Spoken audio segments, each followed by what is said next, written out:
Hey everybody, just gonna let this spool up for a minute or two. If you're watching this after the fact, hello, friend. I see, anyway, it's just spooling up. Oh yeah. Well, hello, Christian. So, anyway,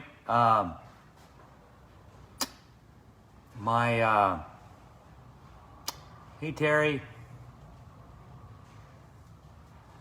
So we're letting this spool up for a minute, and I'll kick into the, hey Richard, I'll kick into the weekend recap along with a little bit of information on the Rebel Midwest Mod Tour and a couple of randoms.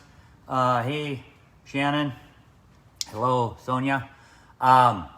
So, hey, Terry, and Paul, and Brian, and, yes, the, Wisconsin is in the house. John, Misty. Okay, so, that's probably enough people. So, Wisconsin again. So I was going to take a couple of questions. On some of the socials, I've been kind of busy on my 2-week racing binge of a lifetime.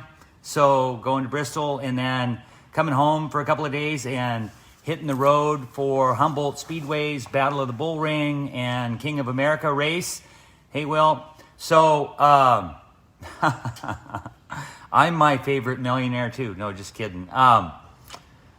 Anyway, if those of you don't know me, I kind of have a rags to riches story from the trailer park to the penthouse. So anyway, when I had red hair and was young, people used to tease me a lot. There's all sorts of names that are tied to redheads.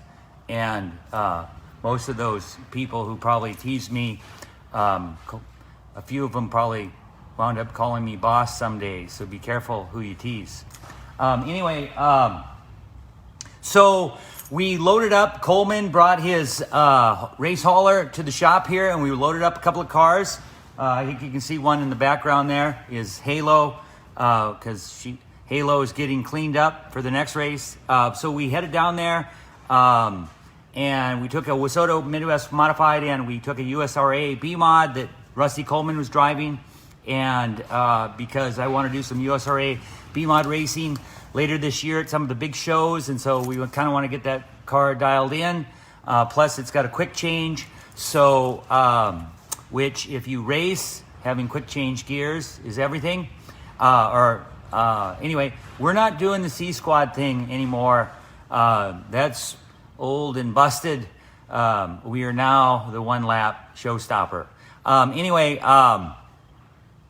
so we boogied down there. It was uneventful. We got there we were going to rent a car so we could eat and stuff at the Kansas City airport, but because we had the trips discombobulated, we had to get a rental car from Independent, Kansas, so I didn't have it on my list of places to visit in my lifetime, but we did hit it up, and we got a Super Hornet to rent, so we'd get around, and we got practice in. Practice, car was tight, but successful. And then it rained. So we got a lot of rain. So we got to eat steak at Silverado's Steakhouse. I got to do TikToks. Although the internet coverage at Kansas in general sucks. And so I don't know if you had Verizon anyway, it sucked. Lindsey Hansen was live streaming while the rest of us were cut off from the world when we were at the track. But anyway, we are coming to Cedar Lake for the 3-day show in like 3 weeks, because I want to get fast there for their 5,000 to win in the end of July and stay on the, well, hey, Todd Staley, Mr. USMTS himself. Anyway, so we went down there, and it was a bonus because we got to watch USMTS racing, which is the baddest modified racing on the planet. And but anyway, it rained, so we ate and did that stuff what you do at racetracks when it rains. And of course, since we're a B-Mod team, we're in the mud hole. So we hauled in, thanks to Lindsey Hansen, you all hauled in wood chips and whatnot.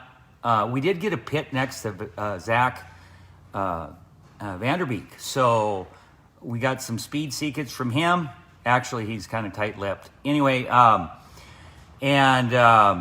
got to do some talk to Terry Phillips, which is always fun to talk to Terry Phillips because he's racing for a living. He ain't doing it for a hobby. He's racing his living, and he was a definite wheelman over the weekend. Anyway, got to see Ricky Thornton Jr. I get a lot of questions if I know Ricky Thornton Jr.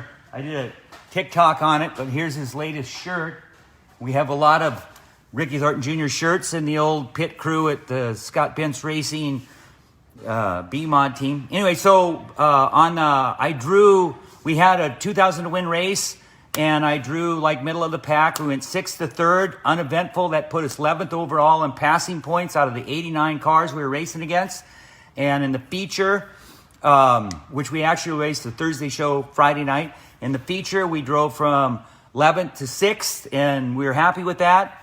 Car was still a little tight and kind of driving the high line, whacked the wall a little bit. So I got my wall scratches. And then they made us draw then you had 2 heats you had to run, and then you'd line up by passing points. Top 12 would get into the 10,000 to win. Everybody else would be either in a D main, C main, or B main. We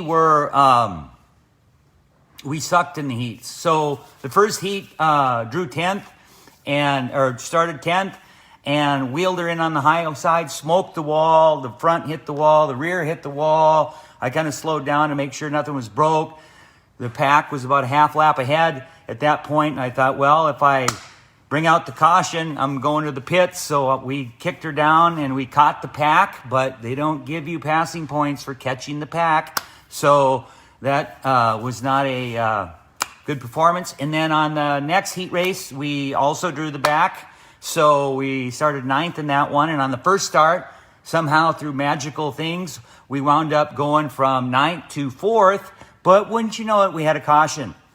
So now that we'd showed everybody the line on the bottom, we on the next go round, that did not happen. It was kind of a bad race altogether. It's almost like people kicked up gravel from the bottom. We couldn't go anywhere. We're spinning our wheels. I wound up wheel hopping, I think, the 32 car, which I felt bad about. Also, I think I with the right front, and then at some point I kind of almost wheel hopped the 57. Anyway, in that race we wound up, which I don't like doing for a number of reasons, but anyway, it happens sometimes in racing. So that got us 9th to 6th, which what that puts you on is the front row of a D main. So because there's 89 cars and now you got 12 in. So I went over and talked to Ricky Thornton Jr. I sat in his race car. I got some driving tips, and I thought we're going to have a Ricky Thornton Jr. day. And so in the D main, we took off from the front row. We led all the laps, kind of checked out, other than we had a caution, and then we checked out again. So that was kind of a cool race. The car was dialed. Driver had his helmet on straight. We only clipped the wall once that time. And so then we're in the C main. So we're in the back of the C main now. And it was a really, really fun race. You had to get top 8 to get into the B main. And so we got rocking and rolling and did some wicked passes, and the C's would part and drove really well, clipped the wall a couple of times that time. We wound up finishing 6th in that, which put us in the back of the B main. We started 20th. We had to get to 12th to get into the big show, which I'm thinking to myself that, hey, I'm just going to race my race. I'm going to just take my time. We got 15 laps. We should be able to get her done. We got a good car. We got going. I'm moving up, kind of getting into the groove. Hey, Chris. Hey, Arthur. Hey, Al. Getting into the groove, and the track was kind of getting ruddy, a little bit on the bottom and certainly off the top of 2. And we hit a rut coming out of the corner, and my feet got all discombobulated. My foot slipped off the brake. Believe it or not, you do drive race cars with brakes. And I put my foot back on the brake, what I thought, and I went in on the high side of corner 3. And but my foot was actually on the clutch, so I'm trying to slow the car down, and it's not slowing down. And Lindsey Hansen was right in front of me, and so all I could do is turn the wheel down to the bottom of the track. But of course, it was in racing. You don't have like 10 seconds in that situation. You literally got about a second to do something with no brakes, going as fast as you go in on the high side. And we were both at that point in the qualifying position, but what wound up happening is I slammed into Lindsey, and I ended his night, popped his tire, and I think I could have probably continued, but I just thought it's time to call it a night. So then after, I'm sure Lindsey was upset with me for taking him out of a spot of getting to the big show, along with the car owner that he was driving for, which again, I apologize for, but I talked to him a little bit, and anyway, all good there. So then we loaded up the cars, and Rusty kind of had Rusty, most of his races, he just held his spot, and at the end, the last race he was in, the distributor took a shit, so I seem to be having motors that have distributors that take a shit, so we're going to have to crack that open, see what's up with it. And then we watched some JC Morton won the Battle of the Bullring. He drove like a champ, and that was cool to see. And then, of course, we got to see a pretty wicked King of America race, and where probably someone that wasn't expected to win won. So that was cool. And Rodney Sanders, and my pick was Lucas Schott to win, but Rodney and Ricky normally would be my pick, but he had his IMCA motor in, so a little hard to keep up with them big boys. He did, I think, finish 6th, and drove a good race, but he's a little, probably needed to get a bigger motor in there to keep up with them bad boys. But anyway, and then I think Terry Phillips finished 3rd. Anyway, that concluded that, so we loaded up and we drove to Kansas City and abandoned the Super Hornet we rented at the Kansas City Airport Enterprise rental car, which nobody was to be found. Got hitched a ride back in Rusty's hauler and cruised home. Made it home last night about 5, unloaded the cars. And we're gearing up to go to the Ogilvy in 2 weeks for their opener. Hopefully the weather will be nice enough up north here. And then after that, we're going to the 3-day show in Cedar Lake. So I want to thank all the sponsors. A little shout out to Shocker Hitch for allowing us to smoothly tow down to that racetrack and back. Because Rusty Coleman also has the Shocker Hitch. Anyway, a couple of things on the Rebel Tour that we're doing. I just wanted to give that a plug. We do have the flyers out. They look like this. They're floating around the internet. Please like, follow, and share the page. It is essentially $1,000 to win every night for the Midwest Mod Show. It is. I've had some of the USRA B-Mod guys ask me if they could come, but it is a WSOTA show, so I'm not quite. I know how to do it in reverse, but unfortunately, WSOTA doesn't do 9-inch quick change, or they do 9-inch. You have to have a 9-inch, and so the quick change gears you can't run yet. And unless we all be rebels and all agree that we're going to run them during the tour, but I think I'd probably get in trouble for that.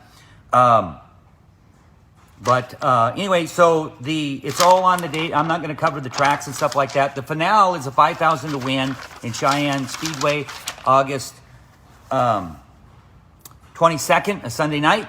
And if you race 5 of the 8 tour nights, you get into that show free. Otherwise, it's $150. So any of you A-Mod guys that think you can come and kick our ass are going to have to pay $150 to get in. I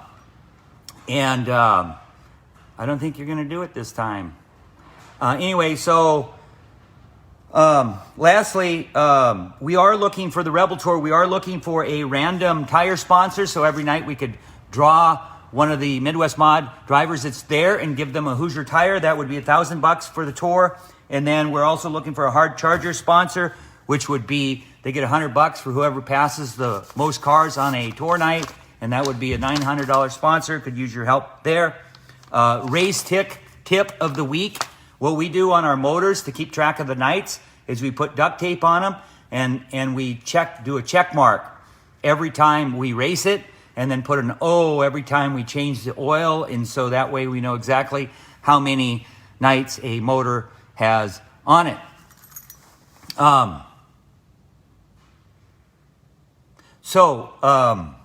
There was, on the hat selection. So when I had this hat on, I was fast.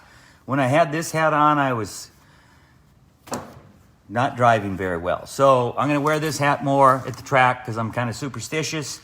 If you would like a banner for if you're a racer and want a banner for the rear of your car to help us promote this, this tour, please hit me up on Facebook and we will get you a banner out for the back of your race car. And again, that's all we kind of have we're getting the cars ready. We got to fix the one up we're going to put a Dakota Engines USRA motor, a new one that they built for me in the USRA car. And Rusty Coleman will probably drive that at Cedar Lake. And I'll drive my Wissota car because they have a track that you just run your rules. And so we're going to do that 3-night. And I'm going to, of course, give Big O a try in a couple of weeks. Got to get, I ran the same race trailer for a long, long time, sold it, and got a new trailer. So we got to get that new trailer all set up. It's kind of badass. It's kind of a charcoal with black accent, those cool ones that everybody's driving these days. So I'm excited to get that thing whipped into shape for a little racing. And another question that people have been asking me is if I was running for national points, and we're just going to race and have fun. I've done the race for national points thing, and sometimes it's fun and sometimes it's a pain in the butt. So we're just going to race and have fun, and we're going to chase. I like going to big shows, so if there's big shows, we're going to be there. And that is all I have this week. I'm not sure if I'll have much for next week since we're not racing. If you're a TikToker and want to know more of what some of the people I interviewed and stuff like that, I posted that stuff on TikTok with some of the drivers and some of the 15 and 30-second adventures we had. On the t-shirts, yes, we do have some. I need to find someone to print t-shirts. We do have the shirts that I do have are on the RHR Swag website. If you search clothing, you can find them there. The ones that we do have, which are mainly swag shirts and some Redheaded Rebel shirts. And it's Bintz Baby one lap showstopper t-shirts that the team put up last week. It's swag. Those have been selling pretty good. So that's kind of cool. And I don't know if I'm going back to Bristol next year. I don't know if they're doing a dirt race. We might go back. We obviously I felt like Bristol, we had the fastest car there and didn't get it done. And there was more to the hood pin story than what I've said. But anyway, it's sometimes when bad luck strikes, one should have a little humor in it because life is too short to have grudges or hard feelings. It wasn't meant to be. I think the times I've won, it kind of everything came together, and it wasn't my time. So it wasn't my night. So they're doing dirt next year. So we might go. We'll see. I mean, it was an expensive trip to go there. And so we'll see where we're at then. We're just going to take it a week at a time. I was thinking, one thing about Bristol is that there was like Bristol Motor Speedway fans there that had never seen dirt, and they were really impressed with dirt. So I think it was a really good thing for dirt track racing. And I misplaced my notes here. There's a couple other things that I probably forgot to mention. Oh, if you're racing the Rebel Tour, plan on racing the Rebel Tour, get me a picture of your hot rod so we can do that, hey, I'm going on the Rebel Tour. There was some discussion about Rebel Tour t-shirts and hats and hoodies. We might do some of those. I got to talk to Benji. And then also, I know there was some feedback of, hey, why don't you come to our track? Why didn't you do South Dakota? Why didn't you do Wisconsin? Why didn't you do we wanted, for the initial year, since we don't know what we're doing, we wanted to keep it kind of small. We thought 8 nights, 7 tracks is enough, a 5,000 to win. I'm hoping to make that the best, that 5,000 to win show, the best Midwest modified big race in our area every year. However, we'll have to see how it goes this year. We may discover that we don't know how to do tour racing. There were tracks that were interested after we kind of released it, but we kind of just decided that let's just do this. Let's get it off the ground. It's going to be broadcast mainly on Dirt Race Central. And so we're hoping we'll fill the stands and we'll have some of the baddest, coolest, funnest, excitingest, action-packed racing there is. Oftentimes when you get travelers that come to a track, they put on a heck of a show because they don't know the lanes to race, and so they sometimes make their own lanes, and oftentimes they teach some of the local powerhouses how to drive their own track. So, and sometimes not. So anyway, that's all I got for this week. Thanks for tuning in, and until next time, smile.